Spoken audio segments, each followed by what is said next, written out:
জয় sir কি astronaut হয়ে গেল? হঠাৎ এরকম ছবি দেওয়া কেন? কোথায় গেল তাহলে জয় স্যার?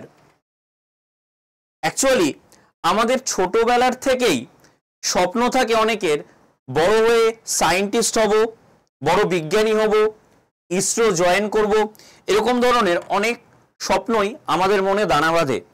তো শুধু স্বপ্ন দেখলে তো হবে না, সেই স্বপ্ন দেখার জন্য বা ওই স্বপ্নকে পূরণ করবার জন্য আমাদেরকে এগিয়ে যেতে হবে সেই স্বপ্নের পথে।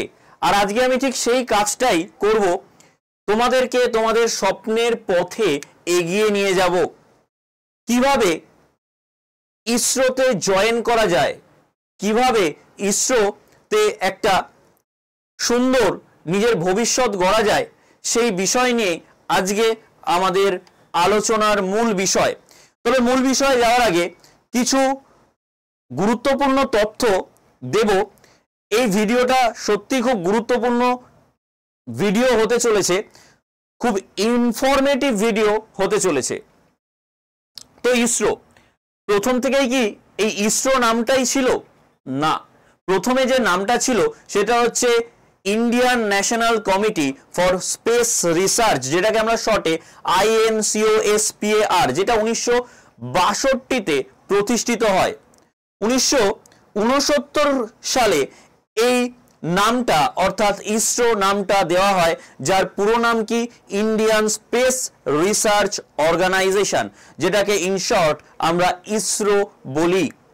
এটার হেডকোয়ার্টার কোথায় আছে? এই ইসরোর হেডকোয়ার্টার রয়েছে বেঙ্গালুরুতে। ওকে, এই যে ইসরোতে প্রথম চেয়ারম্যান কে ছিলেন জানা আছে আমাদের?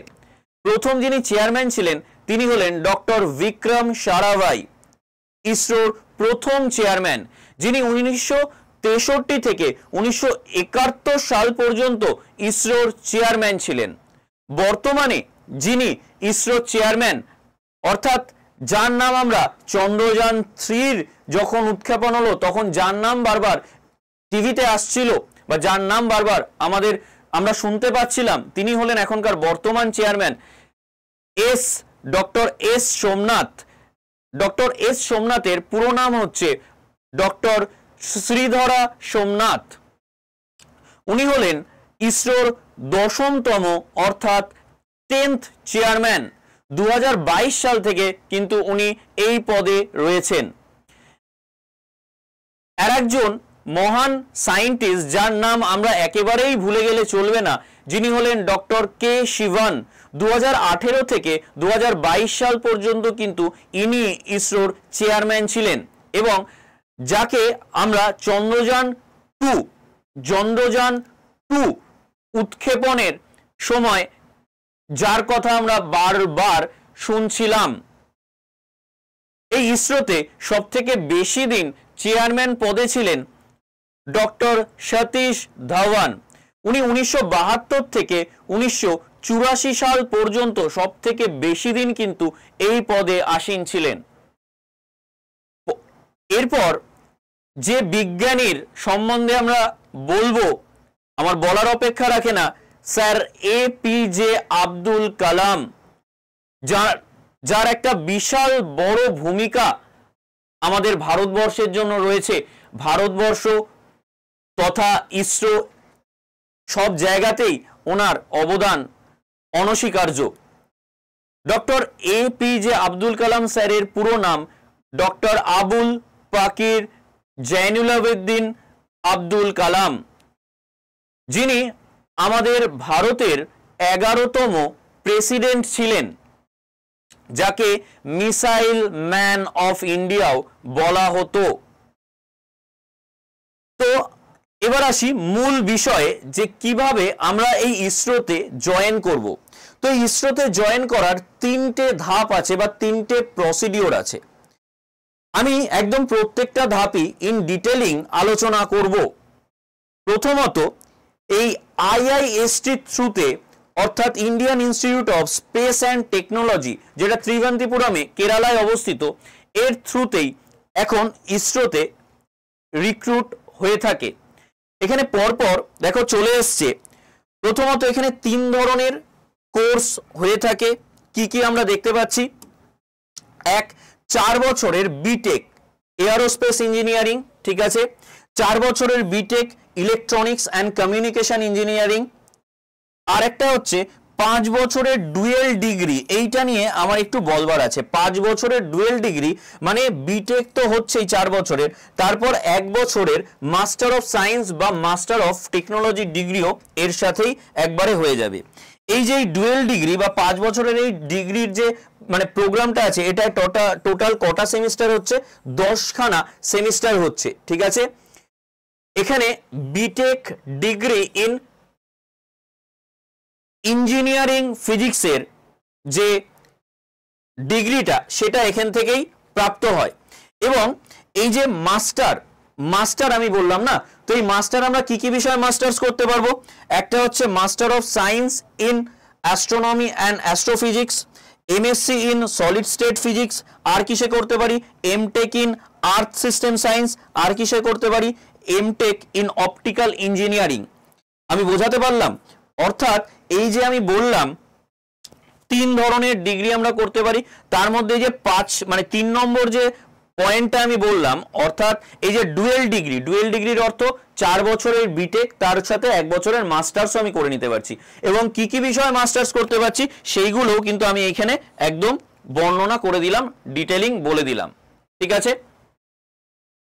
তো এই যে আইআইএসটি কিভাবে রিক্রুট হয়, এই আইআইএসটির থ্রুতে ইসরোতে কিভাবে রিক্রুট হয় সেটা হচ্ছে সবথেকে বড় বিষয়, ঠিক আছে।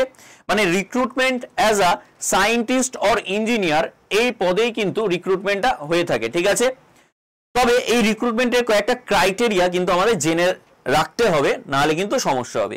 সেটা হচ্ছে 3rd সেমিস্টারের শেষে আমার সিজিপিএ 10-এর মধ্যে কত থাকতে হবে, 7 কিন্তু থাকতেই হবে, না থাকলেই নয়, না হলে কিন্তু এটা ক্রাইটেরিয়া, আমি বারবারই বলছি এটা কিন্তু ক্রাইটেরিয়া যে এটা থাকতেই হবে, ঠিক আছে।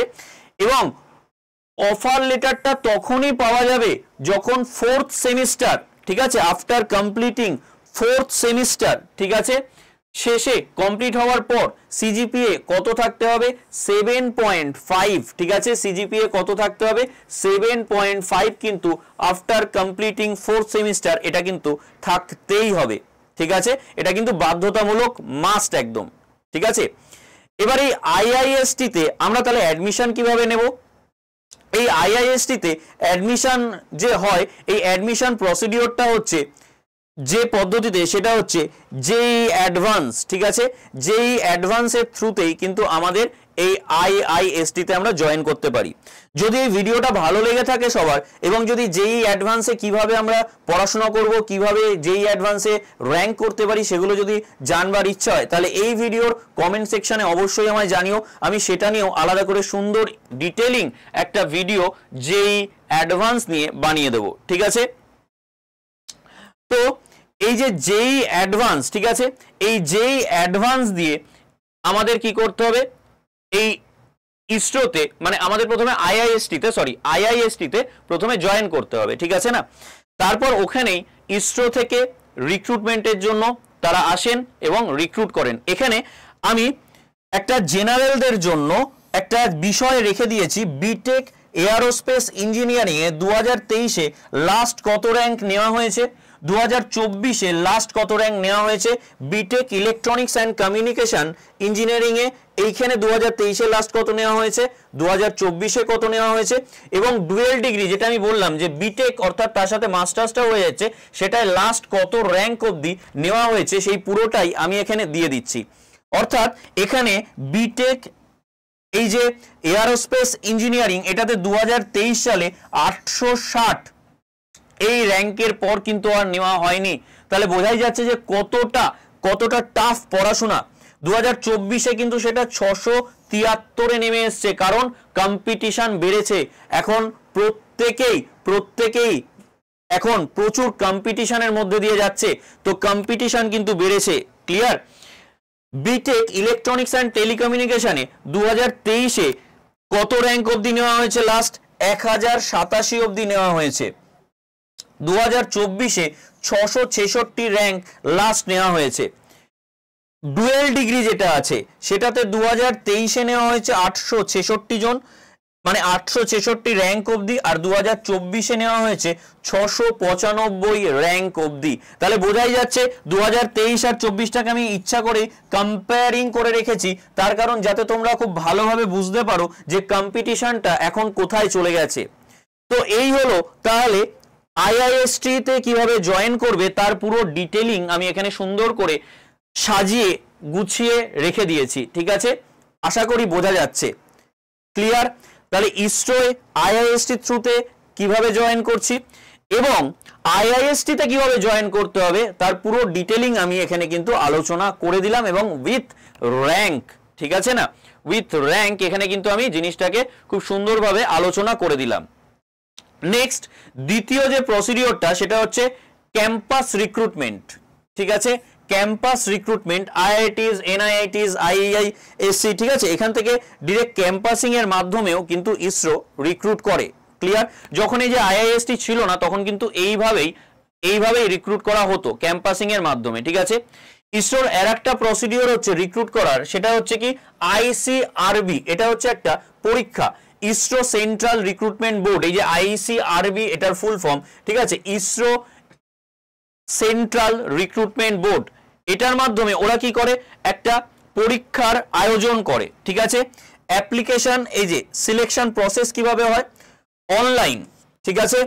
একটা রিটেন টেস্ট হয় এবং একটা ইন্টারভিউ হয়, যার ওয়েটেজ কত দেওয়া আছে, 50% will be given to written test marks and 50% weightage is given to interview, clear? অর্থাৎ একটা ওরা রিটেন টেস্ট নেয় এবং তার সাথে কি নেয়, একটা ইন্টারভিউ নিচ্ছে, ঠিক আছে? মানে ইন্টারভিউ নেওয়া হয়। অর্থাৎ IIST বা যে ক্যাম্পাসিং এর থ্রু যখন ছিল না প্রথম, তখন কিন্তু এইভাবে রিক্রুট করা হতো, অনলাইন থ্রু, মানে অনলাইন প্রসিডিওর, অর্থাৎ এরকম ভাবেই অনলাইনে ফর্ম ফিল আপ করে পরীক্ষা দিয়ে তারপরে সেটা রিক্রুট করা হতো, এবং সেটা এখনো আছে, অবভিয়াসলি সেটা এখনো অবশ্যই এখনো আছে সেই প্রসিডিওর, ঠিক আছে? তো এটার জন্য এজ লিমিট কত, এজ লিমিট কিন্তু 18 থেকে 35 বছর পর্যন্ত, ঠিক আছে? এজ লিমিট কত আছে এটার জন্য, 18 থেকে 35 বছর। এটার জন্য এডুকেশনাল কোয়ালিফিকেশন কি আছে, bachelors or master degree in relevant field required. Nationality কি হতে হবে, ইন্ডিয়ান, ঠিক আছে? প্রত্যেকটা ইনফরমেশনই কিন্তু আমি দিয়ে রেখেছি যাতে কোনো অসুবিধা না হয়। পরীক্ষাটা যেটা হবে ওটা কিভাবে হচ্ছে, এই পরীক্ষাটা হচ্ছে কিন্তু পার্ট 1 এবং পার্ট 2-তে, ঠিক আছে? এই যে পার্ট 1-এ আছে ডিসিপ্লিন স্পেসিফিক পার্ট, 80টা কোয়েশ্চেন থাকবে, যার টোটাল মার্কস হচ্ছে 80, প্রত্যেকটায় 1 মার্কস করে থাকবে। যদি ভুল হয় তাহলে মাইনাস আপ, মানে 0.5 মার্কস কি হবে, ডিডাক্ট হয়ে যাবে, ক্লিয়ার?